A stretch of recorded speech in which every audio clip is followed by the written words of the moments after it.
Hello，大家好，我係西西，歡迎大家嚟到 Yoga Circle Healing Studio。今日咧就好想同大家咧做下陰叉嘅穴位保健。最近咧好多同學咧就話個天氣開始潮濕啦，咁瞓得唔係咁好，好似瞓極咧都唔係好夠喎。咁又或者咧覺得會胃脹脹、軟賴賴啊，或者覺得有啲水腫啊咁樣。原來咧，我哋身體咧就有一啲內置咗一啲系統係可以幫我哋排水排毒嘅。咁咧，但係如果佢係阻塞咗嘅話咧，咁佢就 function 得唔係咁好啦。咁所以我哋就會有一個困濕呢一個問題出現啦。咁原來我哋係可以用陰叉做一啲穴位嘅保健嘅。咁今日就同大家介紹5個祛濕嘅穴位。第一個穴位咧就叫做中脘穴，咁佢係喺我哋個胃嗰個位置嘅。咁點樣去揾佢咧？咁其實就喺個肚臍對上拍埋，大約4隻手指拍埋，跟住呢個位啦。咁咧，如果初學者咧唔係好識得揾嘅話咧，你亦都可以將啲手指2隻手啲手指拍埋，跟住將佢咧擺埋一齊，全部一齊咁樣撳入去。跟住你可以咧上下咁樣輕輕咁樣喐下，上下咁樣喐下，咁應該咧就會揾到一個冤冤地嘅感覺㗎啦。咁跟住就可以用陰叉啦。咁咧唔使敲響住，先係用個陰叉嗰個水晶頭咧，可以放翻喺你頭先覺得冤嗰個位。咁就呢個穴位叫做中脘穴啦。咁有陣時胃脹脹咧，咁都係按呢個位咧係會可以幫我哋化胃氣嘅，會舒服好多嘅，亦都可以幫助我哋消化嘅。放咗落去咯，跟住就可以敲佢啦，敲佢啦。咁跟住就可以2隻手一齊咧去撳入去，等佢咧可以刺激入去我哋嗰個穴位裏邊啦。舒服呼吸。咁每個穴位咧，我哋可以做2下嘅。咁建議敲都可以敲大力啲，咁佢嗰個震都會可以係長啲嘅。咁你放鬆個肚啦，唔好谷住佢啦，放鬆個肚，等個音頻咧就可以幫我哋咧去刺激呢個穴位。咁做嘅時候咧，你可以係挨後啊，挨得舒服啊，或者係瞓喺床上邊啊，都係非常之好嘅。咁做完呢個中脘穴之後咧，咁就可以再做肚臍對落咯。好，第2個穴位咧就係四門穴啦。咁四門穴係喺我哋個小腹嘅，咁喺肚臍對落啦。咁今次咧就係拍埋3隻手指，拍埋3隻手指之後呢個位啦，旁開大約係1隻手指咁樣。譬如我而家喺呢個係我個中間啦，跟住大約係呢個位啦。咁我咧又用個陰叉放落去，有少少咧好似挖掘咁樣嘅動作啦。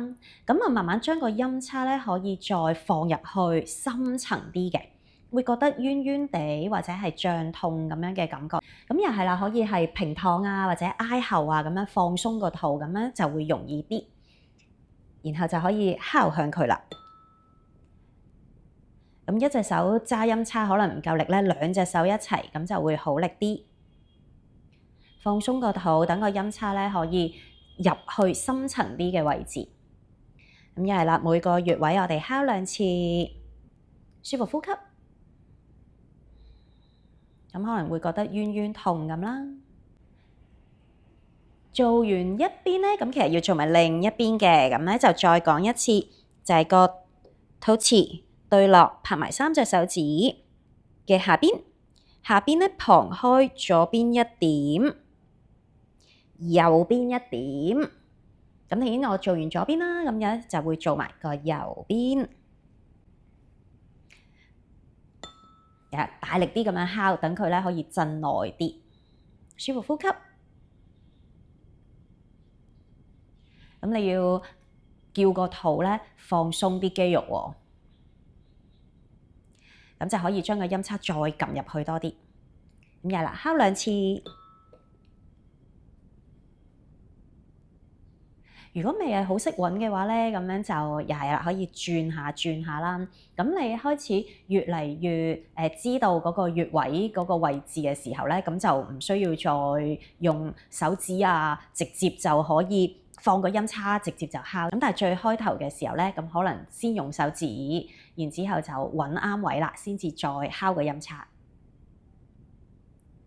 咁呢個四滿月咧，係對於婦科係非常之好嘅，因為其實佢就喺個子宮嗰個位置嚟嘅，咁都可以咧幫我哋打通翻佢啦。啲氣血運行嘅時候咧，就會感覺得到咧一個好輕盈、好舒服嘅感覺啦。好，下一個穴位咧就係喺隻手嗰度啦，咁就係曲池穴。曲池穴咧就喺個手踭接埋喺正個關節嗰個骨個邊嗰度嘅，咁你可以咧用幾隻手指拍埋，咁樣大範圍咁樣去打圈圈啦。咁喺度游下佢咧，要俾啲力喎。OK，咁可能就會揾到嗰個冤嗰個位啦。咁又或者用個手指公咁樣打圈。又另一個方法咧就係拍興佢，咁你可以幾隻手指啦一齊拍，用中力左右啦。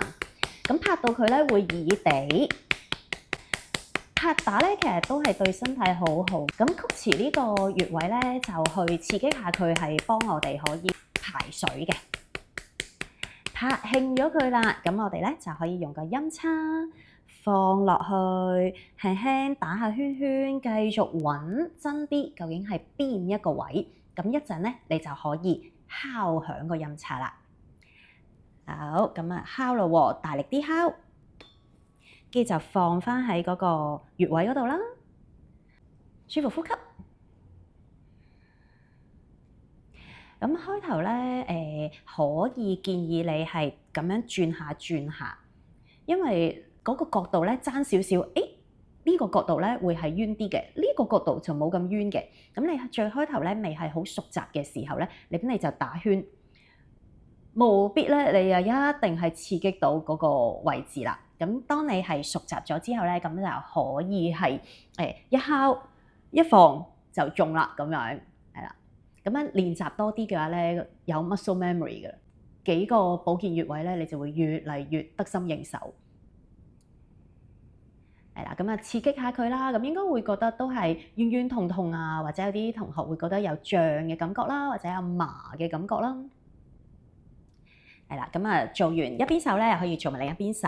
咁個次序咧，咁通常穴位咧都會講話係先係做左手，再做右手。如果腳嘅穴位咧，通常都係做完左腳先至做右腳嘅。咁就去隻腳咯喎，去隻腳咧，咁啊有兩個穴位嘅，一個咧就係喺個小腿嘅上邊，咁其實我哋個小腿咧個骨頭個邊嚟嘅，咁你會摸到啦，個小腿呢度有條骨頭啦，係咪？前面有條骨頭啦，咁就喺正呢條骨頭沿住佢咧上到嚟最高呢個位，又或者你係喺個膝頭呢度有粒好大突嘅骨嘅，突嘅骨嘅下邊同個小腿骨個交界。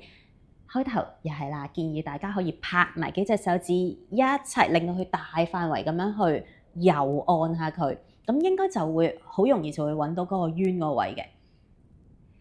咁另外一個小貼士啦，就係幾隻手指咁樣去撳佢嘅話咧，係可能唔係好夠力嘅，咁樣又可能唔係好夠力嘅。咁我就會點樣用咧？你就用埋你個手板包住個膝頭哥，咁變咗呢度可以借力啦，呢度撳住，跟住嗰個手指咧就會好力啲嘅。咁游到佢咧冤痛啦，音叉又可以嚟咯喎。咁用個音叉一放落去，哇，揾到啦，痛啊！咻一聲咁樣，咁又可以敲佢啦，大力啲，呼吸，越痛咧就越要呼吸啦，可以鼻吸口呼。咁呢個穴位叫陰陵泉，咁都係一個好好嘅去水腫嘅穴位嚟嘅。春天啦，咁我哋香港咧真係好潮濕啊，咁就真係要好好咁樣去疏通一下啲渠道，係嘛？咁我哋個經絡咧就好似我哋身體裏邊啲渠道咁樣，如果佢係阻塞咗嘅話咧，咁就水浸啦，係咪啊？咁所以就要好好咁樣保健一下啦。咁做完左腳可以做右腳啦。咁我就再介紹埋最後一個穴位啦，就係太沖穴。咁太沖穴咧嚟上堂嘅同學咧，無論係嚟上音叉啊，或者係嚟上瑜伽咧，我都時時都會介紹俾大家，推介俾大家嘅。咁因為佢就係可以幫我哋咧疏肝咁樣。咁喺邊度嘅咧？就係喺我哋個腳板。咁呢個係我今日着咗一個腳趾襪啦嚇，腳趾公嘅呢條罅一路沿住上嚟，你會見到啊嚇，我個襪仔都幾容易睇得到。呢個係我個腳腕嗰個接啦，呢個係我個腳趾公嗰條罅啦，大約係中間呢個位。咁另外一個揾法咧，就係其實你個腳趾公咧有個骨一路摸上嚟，跟住第二隻腳趾嗰個骨一路摸上嚟，其實佢咧就好似一個 V 字咁樣喺正呢一個交界嗰度嚟嘅。跟住又可以放個音叉落去啦。咁因為音叉咧係一個尖頭啦，咁就會係都應該都幾痛幾冤下嘅。唔好太錫住自己，即管俾自己冤啲。好，嚟啊，大力敲。可以啦，用兩隻手嘅力啦，一齊去撳個音叉落去，去刺激呢個太衝穴。舒服呼吸。咁如果好痛嘅話咧，咁我哋就不其然可能會皺住個眉啦，係咪啊？咁咧就建議大家咧就保持一個笑容，跟住就好好咁樣去感受下嗰個震盪啦，嗰個刺激，嗰個冤麻脹痛嘅感覺。咁冤麻脹痛咧，有啲同學可能係有齊晒嘅，有冤有麻有脹有痛。有啲同學咧可能冤咯，有啲同學就哇好麻好麻。咁又係啦，每個穴位我哋都係可以敲2次嘅。咁做完左腳又可以做右腳啦。好，咁今日咧就介紹咗呢5個穴位啦。咁就建議大家可以日日都去好好咁樣去保健一下。咁除咗咧就係你 M 可能係頭2日啦，或者你係懷孕緊嘅話咧，咁就唔係好適宜去做一啲穴位嘅。咁你要留意翻。咁如果唔係咧，就多啲去做咯喎。做穴位嘅音叉咧，就建議可以用 Otto，就係128 Hz 嘅呢支音叉，咁樣就搭配尖頭嘅水晶頭，咁佢就可以再集中嗰個振頻嘅能量啦，就去刺激穴位嘅，幫我哋疏通翻我哋個經絡咁樣。如果想購買音叉或者咧去學音叉，睇下點樣可以幫自己去保健啦，或者去幫下屋企人啊、朋友啊咁樣，點樣去舒緩痛症、改善睡眠嘅話咧，都歡迎同我哋聯絡。多謝大家，下次再見，拜拜。